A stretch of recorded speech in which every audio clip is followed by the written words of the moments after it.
Hello and welcome to another devotion from New Life Community Church of the Nazarene. And today's devotion is going to be taken from Hebrews, the book of Hebrews, chapter 4, verses 1 to 13.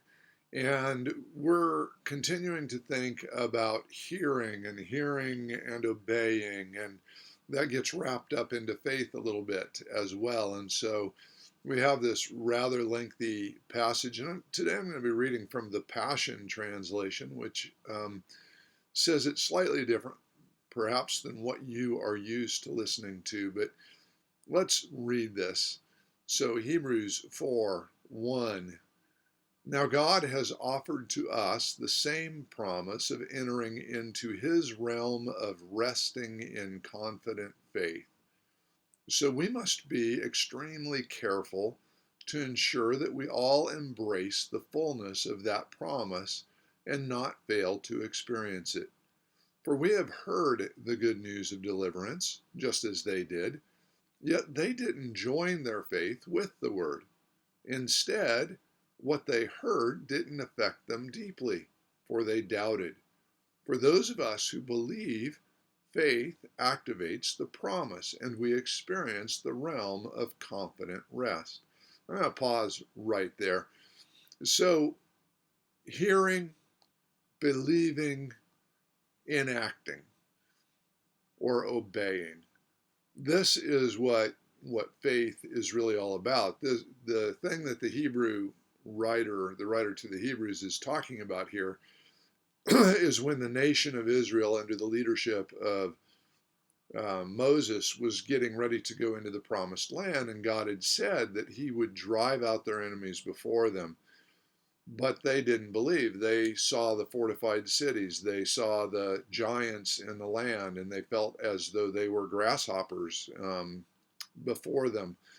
And they doubted God, and they disbelieved him, and they refused to go into the land.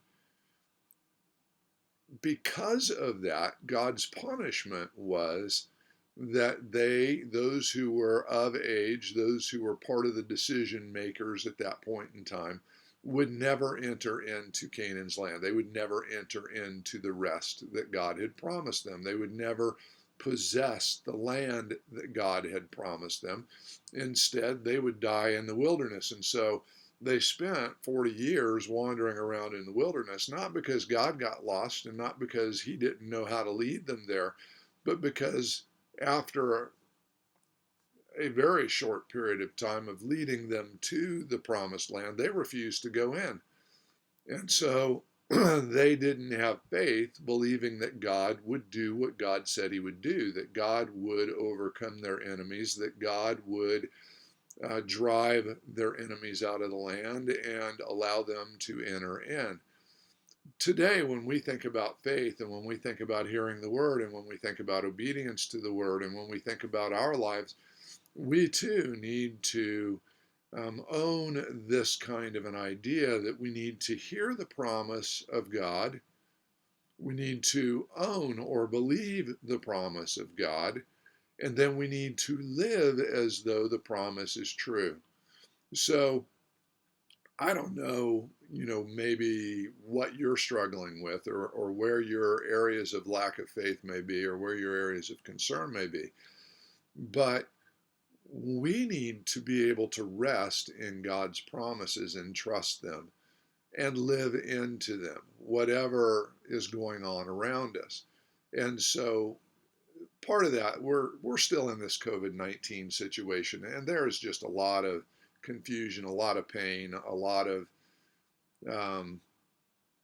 misery and isolation and loneliness that surrounds that. And people are getting tired of it, and people have all different kinds of ideas about it. And some people think we should not ever wear a mask, and some people think we should wear a mask all the time, and some people think that we should go out and do life as usual, and some people think no, we need to hole up. And the truth is there's probably a balance between those two things. But whomever you encounter and whatever their circumstance, remember that we want to give them honor and grace and value, and try to understand where they're coming from and hear them well, and be patient with those who think differently than we think. And so when we think about these things, especially, it's important that we rely on what God has said. And God has promised that he would never leave us and he would never forsake us. So we're never really alone. God is always present. When we think about this, we need to realize that God has promised that he would see us through, that he is our help, our strength, our protector, our provider. And so we need to make sure that we don't doubt those words and that we trust them. And so that even if we should happen to get sick, and even if we should die, God has promised that he would carry us through that he would take us through the valley of the shadow of death, that he would hold our hands all the way into eternity, that this life is not the end. So we need to rest in confidence, believing that God is there with us and not asking, what did I do that I came down with COVID-19 and I'm in the hospital? Those kinds of things. We live in a fallen world, so sickness and disease is a part of that. Trials and tribulations are a part of that. But God is faithful and he will carry us through. Well, I'm gonna skip some stuff at this point, and I'm just gonna drop down to the very end. Well, verse 8. Now, if this promise of rest was fulfilled when Joshua brought the people into the land, God wouldn't have spoken later of another rest to come. So we conclude that there is still a full and complete rest waiting for believers to experience.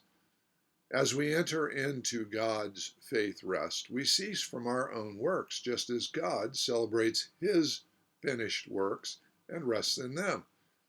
So we must give our all and be eager to experience this faith rest life, so that no one falls short by following the same pattern of doubt and unbelief. Now, one of the things I just wanted to draw out of this is this faith rest life. We are saved by grace through faith, not of works. And so one of the things that I think a lot of people struggle with right now is, am I doing enough to be saved? Am I okay with the Lord? And you need to remember that God has done the work. It's complete. Through the cross of Jesus Christ, through Jesus' death on the cross, his blood shed there, salvation has been bought. He who knew no sin became sin so that we might become God's righteousness. And we need to rest in that. The works that we do out of love and thanksgiving and things of that nature. They're not works that save us, though. And so we want to have this faith rest life, that we're trusting in him. And let me take it back to the children of Israel. God had promised them to take them into the land.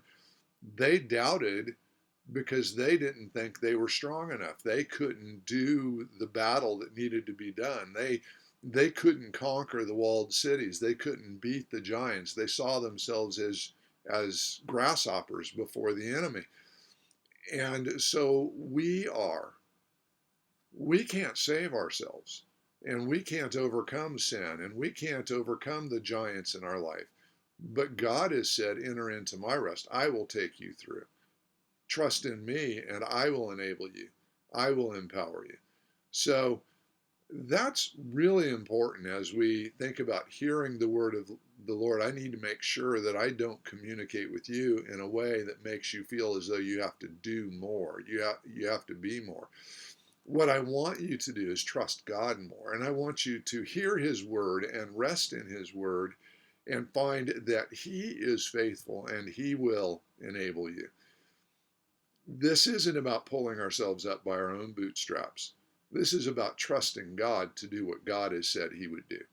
And so I just wanted to I'm going to end there. I was going to go ahead and read the next passage as well because it fits so well with my sermon tomorrow. So stay tuned for tomorrow's message. And if you do that, then you will hear a little bit more about the fact that God's word is sharper than a two-edged sword.